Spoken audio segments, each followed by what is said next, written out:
एक साधु वर्षा के जल से प्रेम और मस्ती से भरा चला जा रहा है था कि उसे एक मिठाई की दुकान को देखा जहाँ एक कढ़ाई में गर्म दूध उबाला जा रहा था।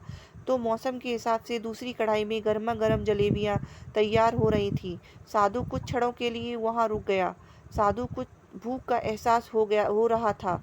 मौसम का असर था। साधु हलवाई की भट्टी को बड़े गौर से देखने लगा। साधु कुछ खाना चाहता था, लेकिन साधु की जेब ही नहीं थी, तो पैसे भला कहाँ से होते। साधु कुछ फल भट्टी से हाथ सेकने के बाद चला ही जाना चाहता था कि नेक दिल हलवाई से रहा न गया और एक प्याला गरम दूध और कुछ जलेबियां साधु को दे दी। साधु ने गरम जलेबियां गरम दूध के साथ खाई और फिर हाथों को ऊपर की ओर उठाकर हलवाई के लिए प्रार्थना की। फिर आगे चल दिया। साधु का पेट भर चुका था। दुनिया के दुखों से बेपरवाह वो फिर एक नए जोश में बारिश के गदले पानी के छींटे उड़ाता चला जा रहा था। वह इस बात से बेखबर था कि एक युवा नवविवाहिता जोड़ा भी वर्षा के जल से बचता बचाता उसके पीछे चला आ रहा है। एक बार इस मस्त साधु ने इस बारिश के गदले पानी में जोर से लात मारी। बारिश का पानी उड़ता हुआ सीधा पीछे आने वाले युवती के कपड़ों को भिगो गया। उस औरत के कीमती कपड़े कीचड़ से लथपथ हो गए। उसके युवा पति से यह बात बर्दाश्त नहीं हुई, इसलिए वह आस्तीन चढ़ाकर आगे बढ़ा और साधु के कपड़ों को पकड़कर खींचकर कहने लगा, अंधा है, तुमको नजर नहीं आता? मेरी तेरी हरकत की वजह से मेरी पत्नी के कपड़े गीले हो गए और कीचड़ से भर गए हैं।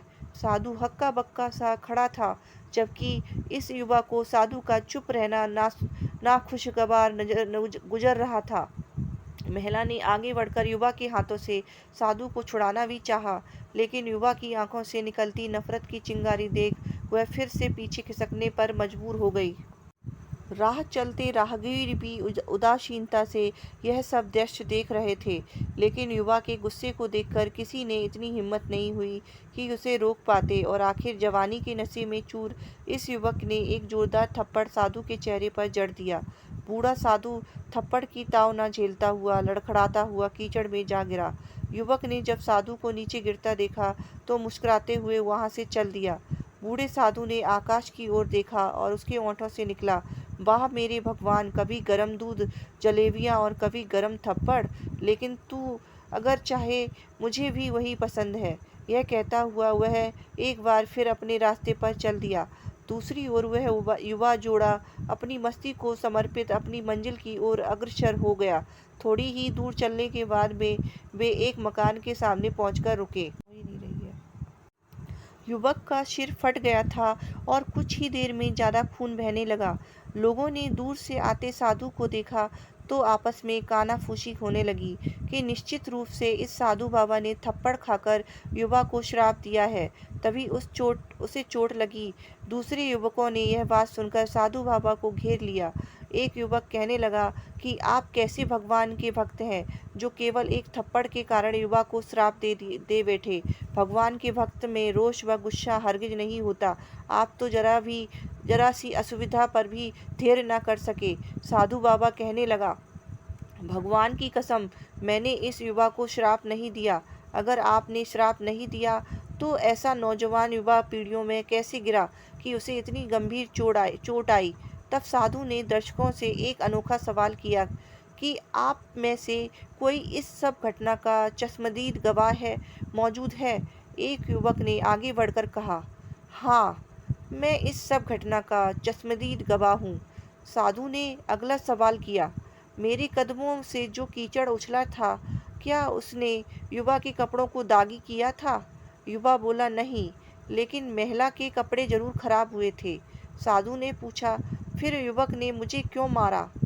युवक कहने लगा, क्योंकि वह युवा इस महिला का प्रेमी था और वह बर्दाश्त नहीं कर सका कि कोई उसके प्रेमी के कपड़ों को गंदा करे, इसलिए उस युवक ने आपको मारा।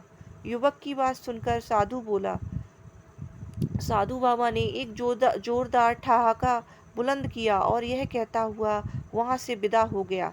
तो भगवान की कसम, मैंने श्राप कभी किसी को नहीं दिया। लेकिन कोई है जो मुझसे प्रेम रखता है। अगर उसका प्यार सहन नहीं कर सका तो मेरे यार प्रभु को कैसे बर्दाश्त होगा कि कोई मुझे मारे। और वो मेरा यार इतना शक्तिशाली है कि दुनिया का बड़े से बड़ा राजा भी उसकी लाठी से डरता है।